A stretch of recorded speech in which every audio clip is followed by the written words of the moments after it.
Welcome back to my channel. ನಾನು ಇವತ್ತು night ನೋಡಿ ಒಣ ದ್ರಾಕ್ಷಿ ನೆನೆಸಿದ್ದೆ ಜ್ಯೂಸ್ ಮಾಡೋಣ ಅಂತ. ಈ ಥರ ನಾವು ವಾರದಲ್ಲಿ ಒಂದು 2-3 ದಿವಸ ಆದರೂ ತೊಗೊತೀನಿ. ಒಂದು ಇಡೀ ನೆನೆಸಿದ್ದೀನಿ. ಬನ್ನಿ ಈಗ ಇದನ್ನು ಜ್ಯೂಸ್ ಮಾಡ್ತಾ ಇದ್ದೀನಿ. ನೋಡಿ ನಾನು ಒಂದು ಇಡೀ ಆಗಷ್ಟು ಚೆನ್ನಾಗಿ ತೊಳೆದ್ಬಿಟ್ಟು ನೈಟ್ ನೀರಲ್ಲಿ ನೆನೆಸಿಟ್ಟಿದ್ದೆ. ಈಗ ಇದನ್ನು ಜ್ಯೂಸ್ ಮಾಡ್ತಾ ಇದ್ದೀನಿ. ನೀರೆಲ್ಲ ಬಗ್ಗಿಸ್ಕೊಬಿಡ್ತೀನಿ ಫಸ್ಟು. ಹಂಗೆ ಹಾಕಿದ್ರೆ ಗ್ರೇಪ್ಸ್ ಎಲ್ಲ ಚೆನ್ನಾಗಿ ಬ್ಲೆಂಡ್ ಆಗಲ್ಲ.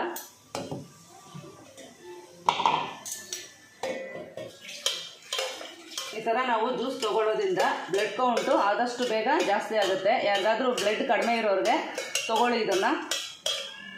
ಕೆಲವ್ರು ಬಂದು ವಾರಕ್ಕೊಂದ್ಸರಿ ಬ್ಲಡ್ ಹಾಕ್ಸ್ಕೊತಾ ಇರ್ತಾರಲ್ಲ, ಅವ್ರಿಗಂತೂ ಒಳ್ಳೆ ಮನೆ ಮದ್ದಾಗಿರುತ್ತೆ. ಈಗ ನಾನು ಇದನ್ನು ರುಬ್ಕೊಬರ್ತೀನಿ. ಚೆನ್ನಾಗಿ ನೈಸಾಗಿ ರುಬ್ಕೋಬೇಕು. ನೋಡಿ ಚೆನ್ನಾಗಿ ನುಣ್ಣಗೆ ರುಬ್ಕೊಬಂದಿದ್ದೀನಿ. ಈಗ ಇದನ್ನು ಒಂದು ಬಟ್ಲಿಗೆ ಹಾಕ್ಕೊಳ್ಳೋಣ. ಮತ್ತು ನಾನು ಆವಾಗಲೇ ಇದರಿಂದ ನೀರು ತೆಗೆದಿಟ್ಕೊಂಡಿದ್ನಲ್ಲ, ಅದನ್ನು ಸಹ ಇದಕ್ಕೆ ಹಾಕ್ತಾಯಿದ್ದೀನಿ. ಜಾರ್ಗೆ ಒಂಚೂರು ನೀರು ಹಾಕ್ಕೊಂಡು ಅದನ್ನು ಹಾಕ್ಕೊಳ್ಳೋಣ, ವೇಸ್ಟ್ ಮಾಡೋದು ಬೇಡ. ನಾನೀಗ ಇದಕ್ಕೆ 1 ನಿಂಬೆ ಹಣ್ಣನ್ನು ಹಿಂಡ್ತಾ ಇದ್ದೀನಿ.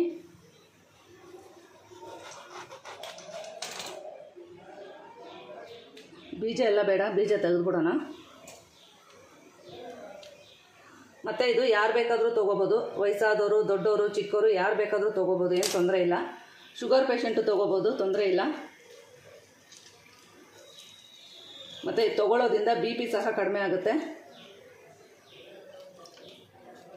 ನಾನು 1 ನಿಂಬೆ ಹಣ್ಣು ಚೆನ್ನಾಗಿ ಹಿಂಡಿದ್ದೀನಿ ಇದಕ್ಕೆ. ಇದು ತೊಗೊಳ್ಳೋದ್ರಿಂದ ಸ್ಕಿನ್ನೂ ಗ್ಲೋ ಬರುತ್ತೆ ನಮಗೆ. ನೋಡಿ ಮಕ್ಳಿಗಾದರೆ ಇಷ್ಟು ಸಾಕು ಒಂದು ದಿವಸಕ್ಕೆ. ವಾರದಲ್ಲಿ ಒಂದು 2 ದಿವಸ ತೊಗೊಂಡ್ರೂ ಸಾಕು, ಡೈಲಿ ಏನು ತೊಗೋಬೇಕಂತ ಇಲ್ಲ. ನಾನು 1 ಇಡೀ ಆಗೋಷ್ಟು ಗ್ರೇಪ್ಸ್ ನೆನೆಸಿದ್ದೆ. ನೋಡಿ ಈಗ ಇಷ್ಟಾಗಿದೆ. ಇದು ಮಕ್ಕಳಿಗೆ, ಇದು ದೊಡ್ಡವ್ರಿಗೆ ಇಷ್ಟ ಆದರೆ ಸಾಕು. ಇದು ತೊಗೊಳ್ಳೋದ್ರಿಂದ ನರಗಳು ವೀಕ್ನೆಸ್ ಬರೋದಿಲ್ಲ. ಯಾರಿಗಾದ್ರೂ ನರ ವೀಕ್ನೆಸ್ ಇರೋರು, ಈ ಕೈ ಕಾಲೆಲ್ಲ ನಡುಕ್ತಾ ಇರ್ತೈತೆ ಕೆಲವ್ರಿಗೆ, ಅಂಥವ್ರು ದಯವಿಟ್ಟು ಮನೆಯಲ್ಲಿ ಒಂದು 3 ದಿವಸ ಆದರೂ ಇದನ್ನು ಮಾಡ್ಕೊಂಡು ಕುಡೀರಿ. ಮತ್ತು ಇದು ಕುಡಿಯೋದ್ರಿಂದ ಇಮ್ಯುನಿಟಿ ಬೂಸ್ಟ್ ಆಗುತ್ತೆ.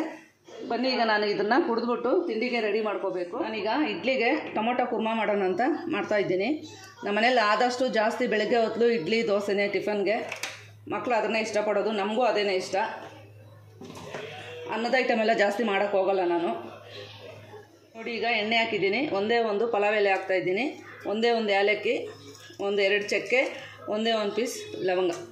ನೋಡಿ ನಾನು ಒಂದು 2 ಈರುಳ್ಳಿ, ದಪ್ಪ ಈರುಳ್ಳಿ ಕಟ್ ಮಾಡಿ ಇಟ್ಕೊಂಡಿದ್ದೀನಿ. ಒಂದು 4 ಟೊಮೊಟೊನ ಕಟ್ ಮಾಡಿ ಇಟ್ಕೊಂಡಿದ್ದೀನಿ. ಸ್ವಲ್ಪನೇ ಶುಂಠಿ, ಒಂದು 4-5 ಹಸಿಮೆಣಸಿನ್ಕಾಯಿ. ನೋಡಿ ಈಗ ಚಕ್ಕೆ ಲವಂಗ ಎಲ್ಲ ಫ್ರೈ ಆಗಿದೆ. ಈಗ ನಾನು ಈರುಳ್ಳಿ ಸೇರಿಸ್ತಾ ಇದ್ದೀನಿ. ಇದು ಇಡ್ಲಿಗೆ ಚೆನ್ನಾಗಿರುತ್ತೆ, ಚಪಾತಿಗೂ ಚೆನ್ನಾಗಿರುತ್ತೆ ಈ ಕುರ್ಮಾ. ಸುಮಾರು ವೆರೈಟಿ ಮಾಡ್ಬೋದು ನಾವು ಟೊಮೊಟೊನ ಇಟ್ಕೊಂಡು. ದಿವಸ ಚಟ್ನಿ ಅದು ಇದು ತಿನ್ನೋ ಬದಲು ಈ ಥರ ಟೊಮೊಟೊಲ್ಲಿ ವೆರೈಟಿ ಮಾಡ್ಕೋಬೋದು. ನಾನು ಟೊಮೊಟೊಲ್ಲಿ ಒಂದು 5-6 ವೆರೈಟಿ ಮಾಡ್ತೀನಿ ನಾನು. ಇದು ಸ್ವಲ್ಪ ಆನಿಯನ್ ಎಲ್ಲ ಚೆನ್ನಾಗಿ ಫ್ರೈ ಆಗಲಿ. ನೋಡಿ ಈರುಳ್ಳಿ ಎಲ್ಲ ಚೆನ್ನಾಗಿ ಫ್ರೈ ಆಗಿದೆ. ಈಗ ಕಟ್ ಮಾಡಿ ಇಟ್ಕೊಂಡಿರೋಂಥ ಟೊಮೊಟೊ ಹಾಕ್ತಾಯಿದ್ದೀನಿ. ನಾನೊಂದು 4 ಟೊಮೊಟೊ ತೊಗೊಂಡಿದ್ದೀನಿ. ಇದು ನಮಗೆ ಮಧ್ಯಾಹ್ನ ಅನ್ನಕ್ಕೂ ಆಗುತ್ತೆ. ಅನ್ನನೋ ಅಥವಾ ಚಪಾತಿನೋ ಏನೋ ಒಂದು ಮಾಡ್ಕೊತೀನಿ. ಸ್ವಲ್ಪ ಉಪ್ಪು ಹಾಕೋಣ ಇದಕ್ಕೆ. ಟೊಮೊಟೊ ಬೇಯೋಷ್ಟು. ಅದ್ರ ಜೊತೆಗೇ ಒಂದು ಅರ್ಧ ಟೇಬಲ್ ಸ್ಪೂನ್ ಅರಿಶಿನ ಪುಡಿ ಹಾಕ್ತಾಯಿದ್ದೀನಿ. ಚೆನ್ನಾಗಿ ಮಿಕ್ಸ್ ಮಾಡ್ಕೊಳ್ಳೋಣ.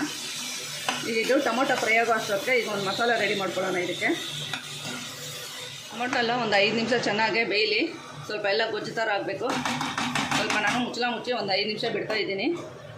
ಈಗ ಇದಕ್ಕೆ ಒಂದು ಮಸಾಲೆ ರುಬ್ಕೊತಾ ಇದ್ದೀನಿ. ಈಗ ಒಂದು ಜಾರ್ಗೆ ಒಂದು ಅರ್ಧ ಕಪ್ ಅಷ್ಟು ತೆಂಗಿನಕಾಯಿ ಹಾಕ್ತಾಯಿದ್ದೀನಿ. ಜಾಸ್ತಿ ಬೇಡ, ಒಂದು ಅರ್ಧ ಕಪ್ ಆದರೆ ಸಾಕು. ಅದ್ರ ಜೊತೆಗೆ 1 ಇಂಚ್ ಆಗೋಷ್ಟು ಶುಂಠಿ, ಒಂದು 4 ಹಸಿಮೆಣಸಿನ್ಕಾಯಿ, ಮತ್ತು ಒಂದು 4 ಗೋಡಂಬಿ, ಸ್ವಲ್ಪ ಬೆಳ್ಳುಳ್ಳಿ, ಮತ್ತು ಇದು ಸೋಂಪು ಸ್ವಲ್ಪ. ಈಗ ಇದನ್ನು ನಾನು ಸ್ವಲ್ಪನೇ ನೀರು ಹಾಕ್ಕೊಂಡು ಒಂದು ಒಳ್ಳೆ ಪೇಸ್ಟ್ ಥರ ರುಬ್ಕೊಬರ್ತೀನಿ. ನೋಡಿ ನಾನು ನೈಸಾಗಿ ರುಬ್ಕೊಬಂದಿದ್ದೀನಿ. ಆಲ್ಮೋಸ್ಟ್ ಆಗಿದೆ. ಇನ್ನೊಂದು ಸ್ವಲ್ಪ ಮ್ಯಾಶ್ ಆಗಲಿ ಚೆನ್ನಾಗಿ. ಟೊಮೊಟೊ ಎಲ್ಲ ಚೆನ್ನಾಗಿ ಬೆಂದಿದ್ರೆ ತುಂಬ ಚೆನ್ನಾಗಿರುತ್ತೆ. ಇನ್ನೊಂದು 2 ನಿಮಿಷ ಬಿಡ್ತೀನಿ ನಾನು ಇದನ್ನು. ನೋಡಿ ಈಗ ಇದಾಗಿದೆ. ಈ ಟೈಮಲ್ಲಿ ರುಬ್ಬಿರುವಂಥ ಮಸಾಲೆ ಹಾಕ್ತಾಯಿದ್ದೀನಿ ನಾನು.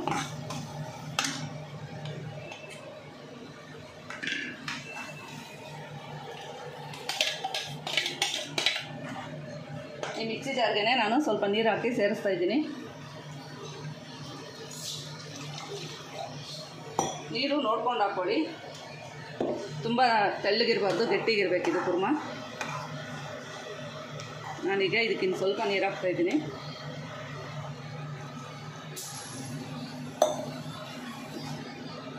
ಈಗ ಸ್ವಲ್ಪ ಅಚ್ಚ ಪುಡಿ ಹಾಕ್ತಾಯಿದ್ದೀನಿ. ಖಾರ ಕಡಿಮೆ ಇದೆ ಹಸಿಮೆಣಸಿನ್ಕಾಯಲ್ಲಿ, ಅದಕ್ಕೋಸ್ಕರ ನೋಡಿ ಒಂದು ಅರ್ಧ ಟೀ ಸ್ಪೂನ್ ಆಗೋಷ್ಟು ಹಾಕ್ತಾಯಿದ್ದೀನಿ, ಜಾಸ್ತಿ ಬೇಡ. ಈಗ ಇದನ್ನು ಮಿಕ್ಸ್ ಕೊಟ್ಬಿಟ್ಟು ಇನ್ನೊಂದು 2 ನಿಮಿಷ ಮುಚ್ಚಿ ಬಿಡ್ತಾಯಿದ್ದೀನಿ. ಈ ಟೈಮಲ್ಲಿ ಉಪ್ಪು ಖಾರ ಎಲ್ಲ ಚೆಕ್ ಮಾಡ್ಕೊಳ್ಳಿ, ಕಡಿಮೆ ಇದ್ದರೆ ಏನಾದರೂ ಸೇರಿಸ್ಕೋಬೋದು.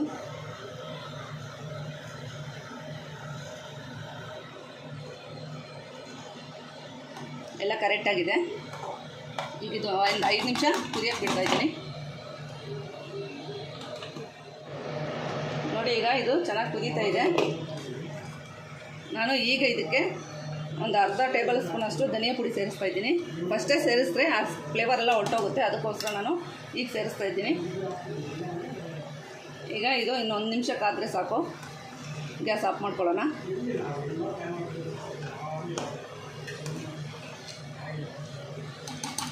ಈಗ ಟೊಮೊಟೊ ಕುರ್ಮಾ ರೆಡಿಯಾಗಿದೆ, ಗ್ಯಾಸ್ ಆಫ್ ಮಾಡ್ಕೊಳ್ಳೋಣ. ಗ್ಯಾಸ್ ಆಫ್ ಮಾಡಿಕೊಂಡು ಸ್ವಲ್ಪ ಕೊತ್ತಂಬರಿ ಸೊಪ್ಪು, ಸ್ವಲ್ಪ ಕರಿಬೇವು ಈ ಟೈಮಲ್ಲಿ ಹಾಕೋದ್ರಿಂದ ಆ ಫ್ಲೇವರು ಹಂಗೆ ಇರುತ್ತೆ, ಚೆನ್ನಾಗಿರುತ್ತೆ ಟೇಸ್ಟು. ಬನ್ನಿ ಈಗ ಇಡ್ಲಿ ಜೊತೆ ಸರ್ವ್ ಮಾಡೋಣ. ನೋಡಿ ಇಡ್ಲಿನೂ ರೆಡಿಯಾಗಿದೆ. ಈ ಕುರ್ಮಾ ತುಂಬಾ ಚೆನ್ನಾಗಿರುತ್ತೆ ಇಡ್ಲಿಗೆ, ಒಂದ್ಸರಿ ಟ್ರೈ ಮಾಡಿ. ಓಕೆ ಫ್ರೆಂಡ್ಸ್, ಈ ವಿಡಿಯೋ ನಿಮ್ಗೆ ಇಷ್ಟ ಆಗಿದ್ರೆ ಲೈಕ್ ಮಾಡಿ, ಶೇರ್ ಮಾಡಿ, ಸಬ್ಸ್ಕ್ರೈಬ್ ಮಾಡಿ.